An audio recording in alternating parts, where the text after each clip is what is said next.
it's important for us not to only maintain followers, but to make followers to become what? Leaders. Okay. Jesus Christ didn't die for us to become superstars, but for us to raise others.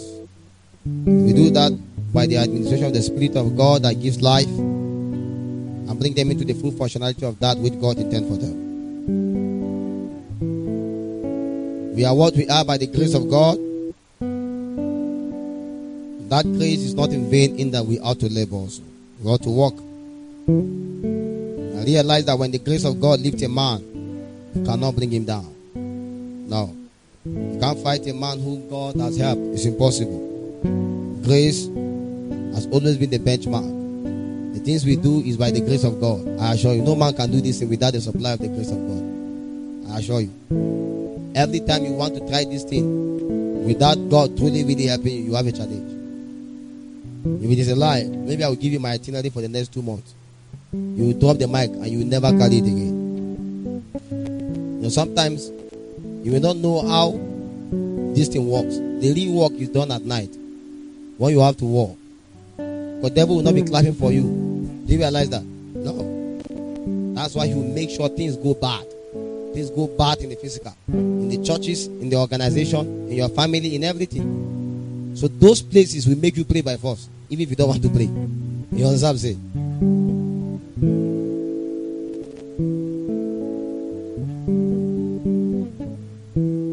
So our greatest goal is to ensure that the grace of God is applied to us at all times. And when the grace of God is applied to us at all times, no man can fight us.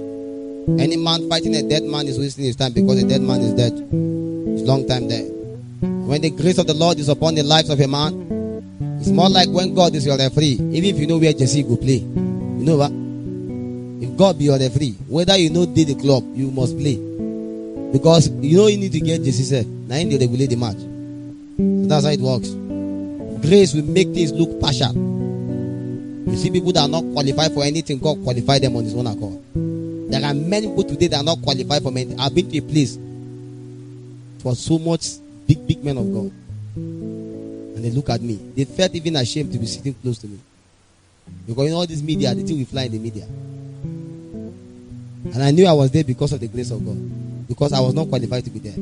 That's how this thing works. Grace makes things special. It's grace of God that will make somebody, will make me say, transfer 20 million to your account. A man called me. He's working in an institution. He transferred the institution money to an account. And they cannot reverse it back. I said, that person might have prayed very well. Because to him, that's not miracle money. That's miracle breakthrough. You don't understand. Have you seen a lot you've never prayed for? I have seen it very much time. You need that kind of a grace. Where things you are not. You see, if everything in your life you have to labor for it, it's a challenge. That means there's no grace, there's no favor. There are many things you don't have to be qualified for. Let them just happen just like that. That one is sweet. I'm telling you the truth. It's a strange mystery. Somebody said something. That look at what happened to David. How can David bring down Goliath? These are not things that your mind can imagine. I'm telling you the truth. And the guy now decided to think again and say, what if that stone did not hit Goliath? If that stone did not hit Goliath, we don't need to know what will happen. So, in grace, you have one chance. If you miss that chance, we don't know where you are going to. You are entering na express with a go. I'm telling you, you may be redeemed, but with one leg. I don't know how David would have gone back home. You know, we boast in grace. But by peradventure, you make any mistake. The falling of a great man is a falling indeed. The way it sounds, when something falls, it's very big. The way it sounds, boom. That's how it will be. That's why when grace lifts you, you should be humble. But grace is so important. So important. It makes things happen for you. What people do and they struggle, you may never do it and struggle. The same thing people are doing and it's not working, you do it work. That's grace and favor. And I refer to that as the key of David. Every door, I'm telling you, there are places today that I'm never qualified to go to. Never qualified. They don't even know why. They don't mention my name. The priest will say, we don't think, but let him just come. and they don't know what they are going to expect. It's when I've done the havoc and I'm gone before that's we were not supposed to bring this person, and the people are blessed. So that's how it works. So grace will make certain things work just like that. You don't have to labor for everything. That you work for 10 hours, you get 10 hours in work. No. The way the scripture put it, that some people came at the last hour, they receive the same reward. Some of us came at the last hour. Last hour. I was always imagining if I started in God when I was 10 years old. It was not 2009 that I got serious with God. Imagine if I was serious with God 20 years ago. I would have done better. That's how this thing works. But grace will always make you look partial. I get what I'm saying now. So what you need is the supply of the grace of God. Any man that has become an envoy of God is a man that has seen the strength and the grace of God always at work in his life.